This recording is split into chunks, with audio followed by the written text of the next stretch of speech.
Okay, welcome to One Stop Co-op Shop. This is Steve here at Bairnt. I'm here. I'm here. It's co-op chat time. Steve, nice to see us. And we have a new person, Simon. Hi everyone, hi boardies, and yes, I'm here from Amass Games. I'm here with Steve. Steve has spoken on my channel a few times, and hopefully getting back. There's actually going to be the recording of that live stream we have going out later on this month. And back over to Steve. We have a hard stop because we're talking about football, not soccer later. Back to Steve. Well, I had to plug that in there. There we go. Yeah, Not a cooperative game. definitely. Yeah. But yeah, so we've had some chats before, and we thought we'd just bring you on, have some fun co-op discussions, because you play a lot of co-op games too. And yeah, your channel, by the way, if you haven't seen his channel, go check it out. He's got a ton of content all the time. Very, very active. Hey, good morning, Daily everyone. videos. Yeah, exactly. Literally every day there's been a video, every day since May last year, and it's already scheduled into pretty much May this year already. But yeah, there's a playlist for 163 co-op games currently on there. I've been playing 368 days in a row consecutively now. 2 co-op games last night, got back after midnight. More things planned later. And I've got a bunch of games to show you that I've played at least 20 times, which are co-op games. So about 22, 24 titles, 1,088 plays amongst them. And yeah, there we go. Long story short, go check out his channel. It's a lot of stuff. Break a world record or something? I have broken board game stats. I have broken BG Stats' sync record apparently because there's a certain number, and I did break it. But yeah, I started logging plays a number of years ago. But yeah, I do. One of the games I do play in my sleep. On this list. So there we go. Excellent. Well, why don't you start us off? Well, what's your first game you want to talk about? Sure. For this. Well, I have 3 games here initially, which are not fully co-op, but I'm just going to give them, I guess, honourable mentions. So we have One Night Ultimate Werewolf, which is not a co-op game, but it is a semi-co-op game because you are working together. There are some more games coming onto this list, and this will be a different list if we catch up later this year or next year, because I already know what's going to jump onto this top list games. So we have Good Cop, Bad Cop, which is kind of similar to One Night Ultimate Werewolf. I have sold my copy of One Night Ultimate Werewolf. I just know so many other people who have got it. The Chameleon, I played this 22 times in a row, also kind of semi-co-op-y in some respects, because everyone's against one. And then finally, Codenames, which was my first of the 7 Spiel des Jahres winning games, which I predicted would win that game. So the first game, which has at least 20 plays, is a game which I haven't finished playing. It's a legacy kind of campaign called Crack the Code. It's very much like Hanabi. It's from Indie Boards and Cards. I got this shipped over from the States, or flown over, in fact, FedEx Air. Have you guys heard about it? Looks like Brand hasn't. No, I have not heard of it. I've played the werewolf game though. That one is one of my family's favorite ones. We actually use that a lot during. We played a lot at my birthday parties and things like that when we get like a whole group of people together. But so far, that's the only one I've played that you've shown up on. Oh, I've played Harry Potter Codenames too, but that's it. Oh, cool. Yeah. The Marvel one's good. The trouble with those ones, of course, is you really need to know your audience. If you don't know it well enough, that's the issue. Dave, any quick views on that one? Thumbs up, thumbs down, curiosity. On the Codenames one? Any of them? Codenames I love. I love that game. That's an awesome one. We play the duet one all the time, the cooperative version of it. I like that one better because it's more... Anyone can give a clue at any time. It makes it more interactive, I would say, from that standpoint. You're not like waiting for someone to think of something cool. That's it. I've not heard of Crack the Code, though, but if it's like Hanabi, I'm very interested in that one. Hanabi's really fun. All these things are on my channel, so you can check them out. So the Chameleon I've played 116 times, Codenames 149 times. Next up we have Kitchen Rush. It's a dexterity game where you're working together. So it's like Magic Maze. You guys seem to know it. This is the revised edition. I love Pegasus Spieler. They're probably my favourite publisher. I've got 82 games on my channel about them.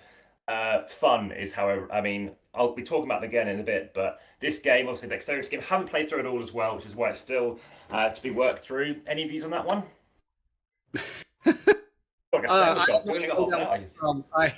haven't played it, but I do know actually an interesting story about it is one of the first times I listened to the One Stop Co-op Shop and they did like a top video or podcast. Everybody had their ones ready to go and they're talking about like really well-known games. And Colin's like, "Oh, my honorable mention is Kitchen Rush," and everybody went, "What?" Yeah, he loves that game. Yeah, if it's a dexterity game, I'm sure Steve is fantastic at it. Oh gosh. So there's a game which I knew about when it was just a title, which I'll come back to, and that was Die Crew, which I what a brilliant name for a game, but obviously that became The Crew. So that's also on this list, but I don't have a physical copy of it. That's in 21. So some of these games I've borrowed. I don't own all the games. It's Amass Games, but I don't have everything. Next up, we have a game I did mention, another Pixel in fact. It's a big box edition, but I do have all the content for the original, but I just thought it looked more fancier to show you this one. So this has been like 2 years waiting to get hold of this from China.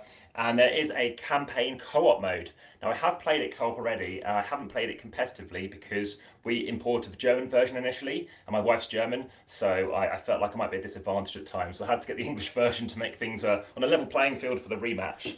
So there's that one. Next up is another actually dexterity kind of real-time game, and that is Kung Fu Panda, the board game.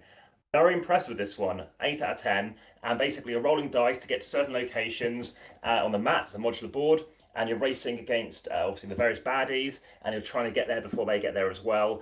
Pushing carts, trying to vault over walls and stuff like that. Steve, it sounds like you've got some knowledge of that one. Nope, I just like the movies. The movies are awesome, and so Yeah, the third one. Yeah, go ahead. I'm actually Oh, no. probably going out. I got kids and stuff that are interested in that movie. They might actually enjoy that. I'm actually surprised. A lot of the times, movie IP games don't actually do very well, but that's Yeah. really good to hear that that one is pretty cool.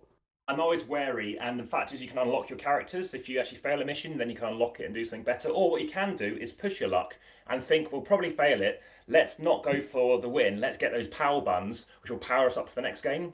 I did actually have a broken miniature, but when I asked to get replacement, it did take a few months. They sent me the deluxe edition miniature instead, which is like 3 times as big, which Wow. doesn't necessarily work too well, but it's there. The next game is another game by same publisher I've already talked about. It's another legacy game. It's AE5. It's Aeon's End Outcasts. Blown away by how good this one is. Any views on that one? Yeah, I like Aeon's End quite a bit. I actually Aeon's Right there. End kind of got a new life for me when they introduced the expedition mode, which came in Outcast, and I think it was what was the other one before that? Gravehold? New Age. Oh, okay. Yeah, New Age, the fourth one, yeah. Yeah, New Age. Yeah. So that one, I love that mode. It makes it feel like a very unique deck builder. There's a lot of co-op deck builders out there, and that mode specifically sets that one aside for me for standout. I'm waiting to try the campaign one that Colin is supposed to be should have had it, but we're having shipping issues, I think, so we're waiting to get it. We really enjoyed the Legacy one because my friends had never played Aeon's End, so that was a fantastic stepping stone into it. And since then, we've kind of jumped back to it occasionally, but it hasn't hit the table as much as it probably should have. That's for sure. Cool. So next up, I have played all the Pandemics. We'll be doing a ranking video in due course. I'm going to show you the book Pandemic, which I managed to get hold of, which is really interesting. I've read about 8 of these books by Aconite, so that's also a playlist I've got for Aconite. And we'll have a playlist for Pandemic if I haven't already.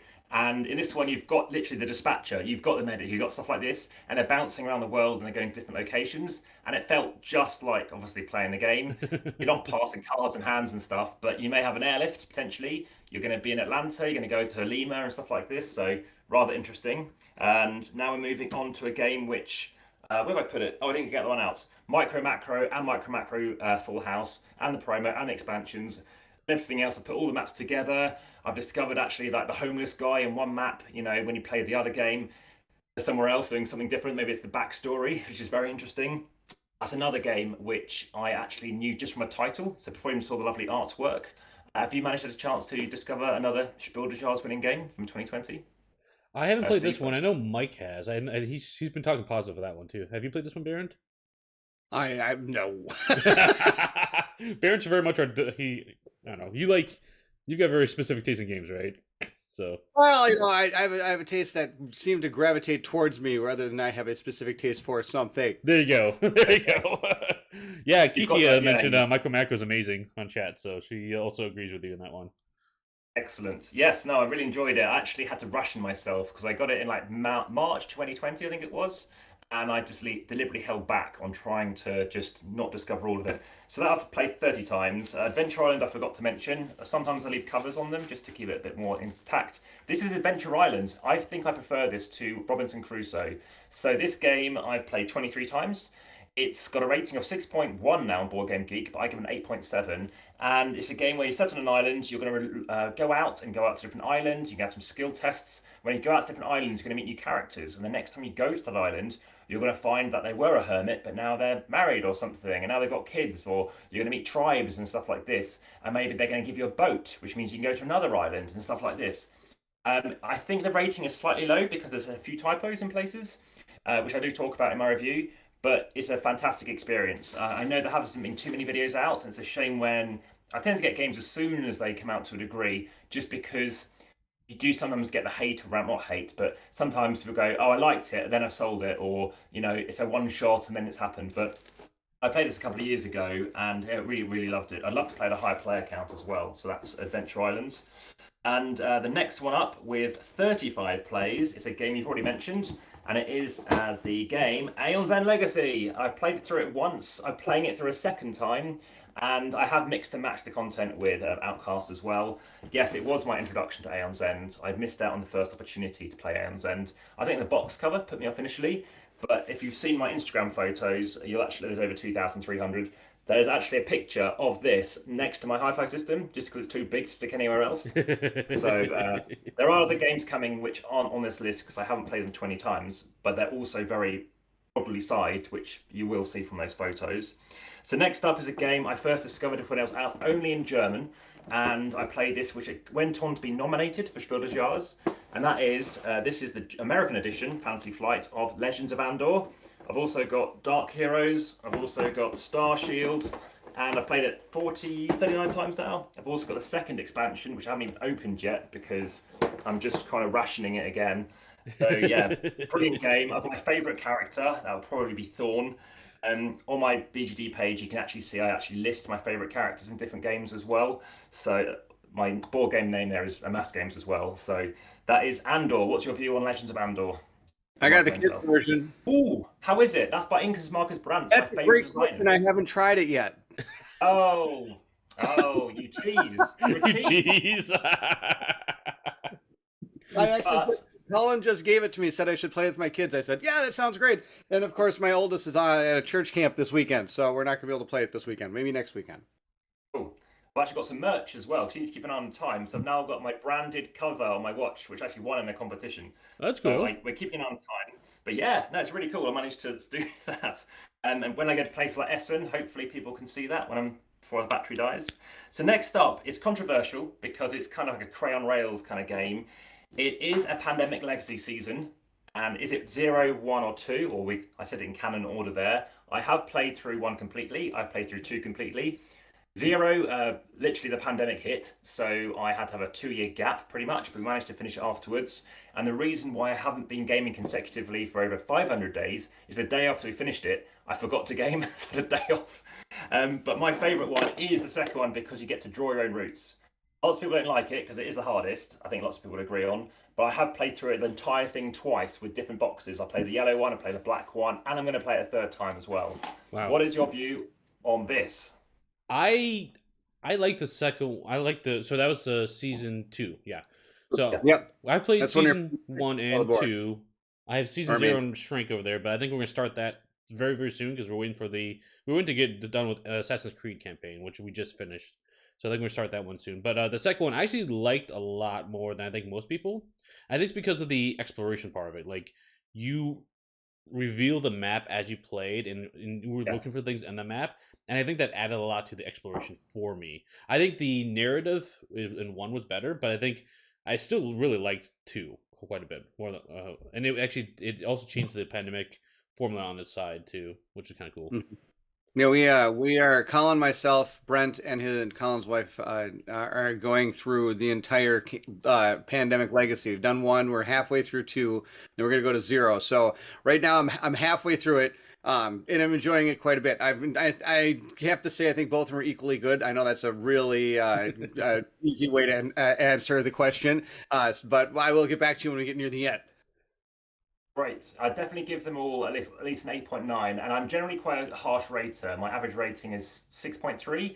Of the games I own, it's around 7.7. But there's still obviously quite a diaspora going on there. Right. And yeah, for season 2, I've played with all my co-op games, all the games I ever play. I like to play them all player counts. If I can play it solo, I try that out. I've tried things out of 2, a 3, and a 4. In the case of PLS, the Pandemic Legacy season games, I haven't played them as a 2 yet. So the last night I was gaming, we were playing Chronicles of Crime Redview, and also The Coldest Night, which you can also see on the channel. And in this instance, we're now going to be playing through it canon. So we're going to play. We've played 0. We're now going to play 1 as a 2. Then we're going to play season 2 as a 2.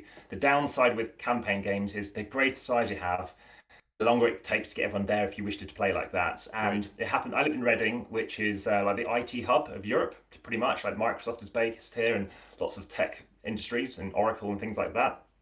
But when 2 people happen to move to London, it became very expensive to commute and meet these people on a regular basis when you have 24 plus games potentially, something like that. So you have to pick your battles, pick your players and stuff like that. And I'll tell you a little story. I've been playing the crew Mission Deep Sea, which I'm now actually the next game, and up to 85 plays. I'm not playing my copy, and we've been playing it since August last year as a 4, and then up to mission 30 of the 33 missions, 1 player quit. So yeah, so I think very carefully about who I want to be playing with next. I say they're quitting. We're going to start continuing as a 3, but equally we're more than happy to jump in. We haven't won actually since this person quit, and that person's a patron supporter for your channel, so I don't want to say anything bad about them. Fantastic player. I've played a lot with Exit Games with this person. Fantastic person as well. I won't even try and go into more detail, so you can't use some kind of like guess who style ways of social deduction to figure out who it might be. But yeah, this person's a great person to play with, especially exits as a 3. I've played 16 exits. I played another unlock. I played my latest mythic one, so that's box 8. It's my 27th unlock I've played. My lowest rated one so far, 5.9, considering I've given some 8 plus. I think Tombstone Express would be my favourite. And yeah, I've even played the new tutorial, which I did a short video for, which will be out later this month. So up next, we talked about this game earlier. Hanabi is my second most played fully co-op game. Wow. 87 plays, and I have played it in my sleep as well, because I really bad it. And I actually have finally won it on to get a maximum score of 25. I just had to do it. I had to keep on focusing on playing it, and I had a very intense month. That was in your dream when you got the 25? No, I think I dreamt afterwards. I did a very intensive week. It was beginning of lockdown, so I just thought, let's focus on playing this and doing that. And I do play some games on Board Game Arena. I'm like top voted on 58 games there. Got a playlist on Board Game Arena too. And Asmodee, who I do professionally demonstrate for as well. Last year, they did say about having me as either the face, the voice, or the hands, or whatever it is for BGA. They've had a massive restructure, so I'm not sure what's going on, but I will be catching up again with them next month about whatever that might entail.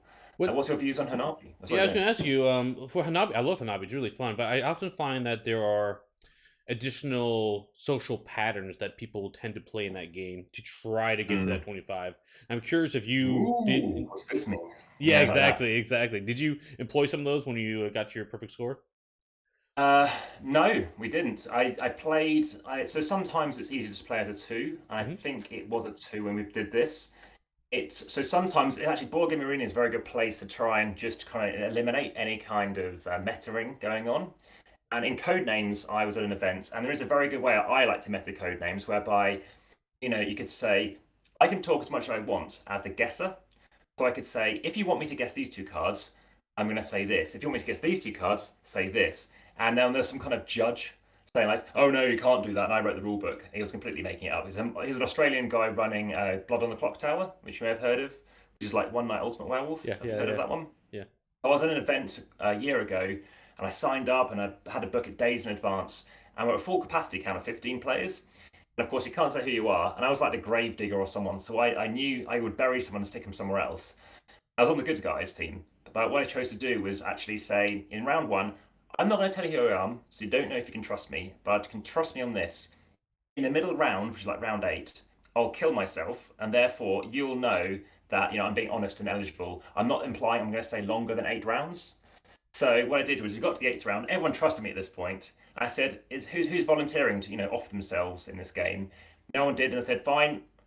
And then I just pretend to do that, and they're like, "Wow, massive respect" and stuff like that. and we won the game. So yeah, very interesting. And before I move on to number 1, which is a bit controversial because people might say, "Is it a game?"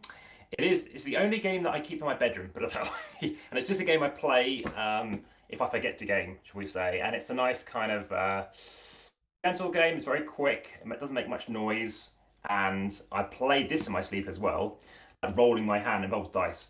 and you might guess what it might be. But I will come back to Pandemic Legacy Season 2 because having played that a lot at one point, I then was actually at a convention and I was asked to actually be a pandemic judge. I didn't do a very good job because I was already demonstrating Days of Wonder games, and I said, "Oh, do you want to do this?" I'd love to do that, but I completely forgot. Of course, Pandemic Legacy Season 2, as Brent is probably partially aware of, is you play the inverse of Pandemic. You know, you're placing cubes, not taking them. And I was like, okay, well, I don't want to mess anything up, so I'll just double check with another adjudicator. And I was asking so many questions, and I was asked to check with questions. All these kind of players like, does he know the rules? And it wasn't that I didn't know the rules, I just wanted to double check. So I didn't stay as a judge for too long because, I didn't want them to get, and I won't give any strategies away, but it was very interesting to do that. So you can obviously, any audience members can go at a slower speed, but I was anticipating we will be spending an hour or two. So knowing that Steve has to leave in 8 minutes, I've ramped through all these lists. So I'm going to talk about number one. It's sold 5 million copies. I have met the designer, and it's Rory's Story Cubes with okay. 118 plays. It's small and tiny. It takes like a minute, and we can even play it now, to be honest.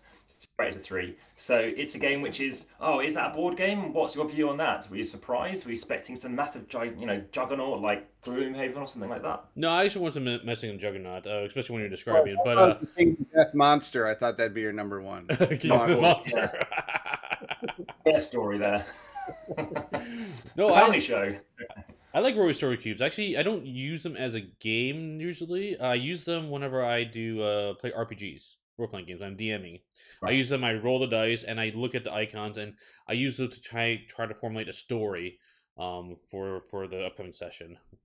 And I think that works really well. I'm a huge fan of them. Script writing. I use paper for my Dungeons and Dragons stories. Fantastic. Notes on there, and then I'm ready to go. Nice.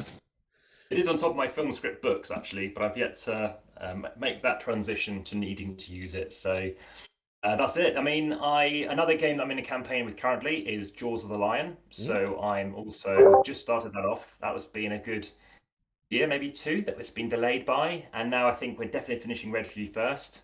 There's some there are other campaigns, Chargestone, which is in my 10x10, which I've had a couple of years as well to get played. So looking forward to.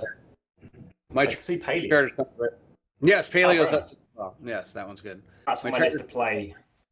Fantastic. You need to play Paleo. Play Paleo if you haven't played it. Paleo's I would love to play. I put my name down to actually demo it at the UK Games Expo. So if you're in the UK, I hope to be able to get there. So I look forward to trying to do it over there. We beat every time except the last one. We get rocked on it every time. Was that going there or? Huh? Well, going to the UK Games Expo or? Me? Well, yeah. No, I'm not going to any expos. Okay. Yeah, I mean, this would be my first since last year. I know it was my birthday a week or 2 ago, so I created SlagCon, which was Simon Lavender Amass Games convention. So that was the inaugural one, and there will be more to come.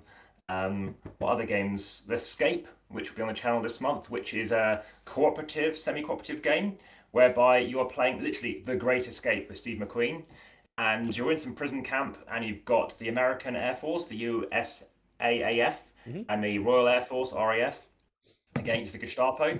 So it's ideally played as a 5 because you're going to have 2 good guys for the British, 2 good guys for the Americans, and then you're going to have a bad guy, and you're playing cards into the center, trying to spell out the word SCAPE, SCAPE, and at the end of the game, if a Gestapo card is visible, when you reveal all the cards, then the good players lose, otherwise the good players win. But if the RAF team, for example, happens to have more of their cards visible when you flip over the top values of each of those 5 piles, then they win. So it's cooperative, you can all win together, you can all lose together. It's a bit Prisoner's Dilemma, which one do you want to do? So it's quite, and then some of the cards do have both symbols, so it depends do you want to try and root out the traitor, or when do you want to switch allegiances, and are you happy with just taking them in for yourself? Which is the classic thing to do. Are you familiar with that? Heard of that one? Or I've not heard of that one. Okay, it's a Spanish game. It's from GDM, so I've got playlists for them. But I keep bumping when I'm going to launch it because I've had it a couple of years, and yeah, I know that Z Garcia is a fan of it too. So I look forward to getting that video out quite soon. Exit games though, there's another 3 that I've yet to play. Oh, and there's definitely going to be an exit game, which you probably guess what it is. Exit game, the Advent Calendar, which I got for Christmas. So I got it too late to really start it because it does say December the 3rd. And we played a few days, the end of December, but now we're going to start again when we reach this December. And I've got enough other games playing till then. Yeah, you get to So go I know, full. yeah, I know we've got 4 minutes left for Steve. Anything else? Any other questions? I don't know if you've got anything kicking in down in the comments or Yeah, there's a anything few else. comments. I know Kanji, he joins us sometimes on this one. He's playing Legacy Season 1 right now on his channel. Nice. So he says it's been interesting. So not sure what he means by that. So I'm a little behind on his videos there, so I gotta catch up and see where he is in that one. But He's had many stressful moments in that game. It's like one of the, just like every pandemic game, it comes down to like the last minute. Type oh thing. yeah, for sure. Yeah, we Jason on the One Stop Co-op Shop. He's our pandemic go-to guy. He has all of them. He's played all of them. I'm not really sure on that, but I should tell him about the book because I don't know if he's read the book yet. So we have to. I'm one up on him there then. So we can definitely do a ranking. We could do a ranking because we could have a crossover in position.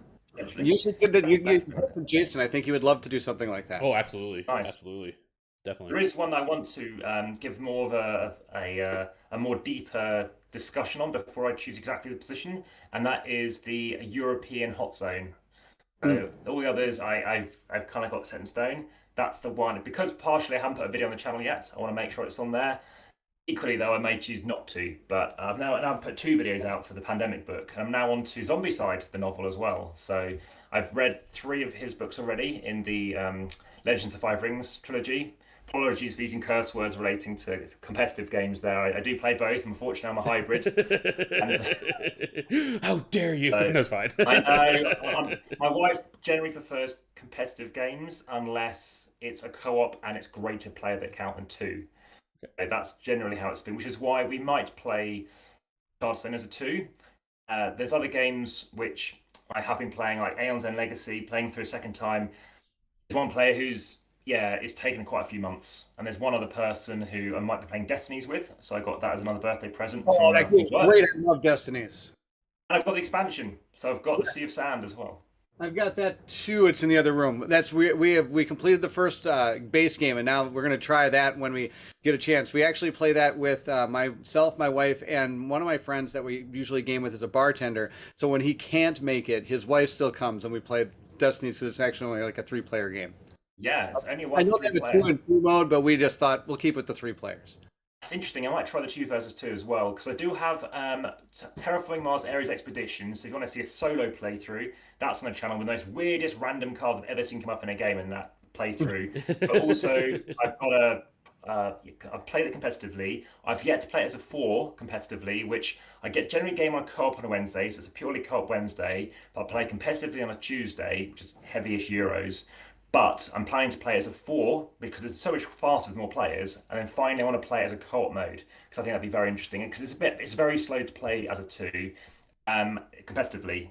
But if you want to play it cooperatively, it's much better than the loosey-goosiness you get with the cards. I would rather play TM solo, and I don't know what your views are in playing a solo game as a cooperative experience because it's not really unless you're playing it two-handed as well.